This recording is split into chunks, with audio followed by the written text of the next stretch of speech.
are in rural communities. Thank you. I yield back. Mr. Edwards. Thank you, Mr. Chair. Mr. Hoyer, I appreciate your comment, and I mean that respectfully. I would, and I don't want to get into the debate about marijuana and cigarettes right now, although I believe we need to be having some more conversation up here on this hill about the harmful effects of marijuana and the state's rights to circumvent federal law. But this is probably not the time for that. And so since I saw the word appropriations over the door out here, I'm going to try to turn back, Mr. Secretary, the conversation to appropriations. As this committee puts together a funding bill for the upcoming fiscal year, we're going to have to set priorities about how to spend the taxpayers' dollars. And importantly, we have to stick to the limit set for our subcommittee. With that in mind, I want to ask you about some of the ways HHS's budget proposes paying for its priorities, because some of those appear to exceed the principles agreed to in the Fiscal Responsibility Act. The HHS budget also has mandatory funding proposals for things traditionally paid for with discretionary appropriations. A few examples include $1.4 billion for cancer moonshot activities at the National Institute of Health, $150 million for a community violence intervention initiative at the Center for Disease Control and Prevention, and another CDC proposal for $1 billion for vaccines for adults.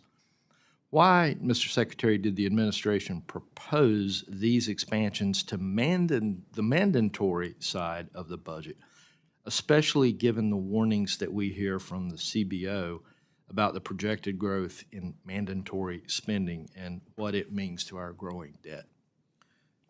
Congressman, thank you for the question, and clearly you've hit the ground running in your new committee assignment, so congratulations to you. Let me just use one of the examples, vaccines for adults. We have a program for children, Vaccines for Children program, which is very successful, and the reason so many children have been vaccinated and kept safe from things like measles and other types of very contagious diseases. That program, Vaccine for Children, is on the mandatory side, and it's because it is widespread, the utility and value is well known, and rather than have to go through the constant discretionary budgeting process of allocating money for something we know is indispensable, we considered a mandatory program. Vaccines for adults are no different. We know from COVID that if you didn't get vaccinated, chances are you were the one in the hospital or perhaps dying. We want to move that to the mandatory side because, again, it's indispensable, it's universal, and it's something that will not only benefit the individual, but American society.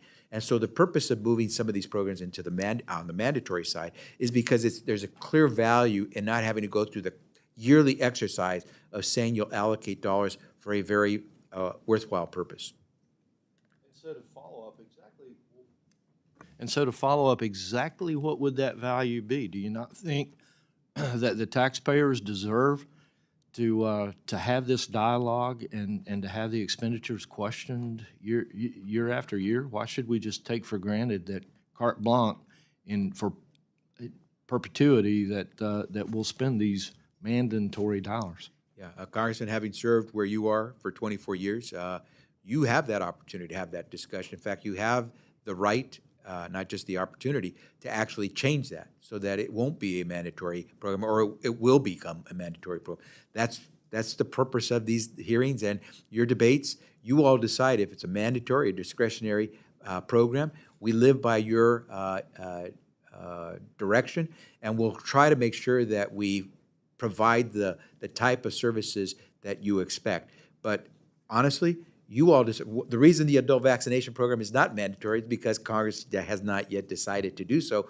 President Biden has said, we believe it is now time to make it a mandatory program. It is worthwhile to do. All right.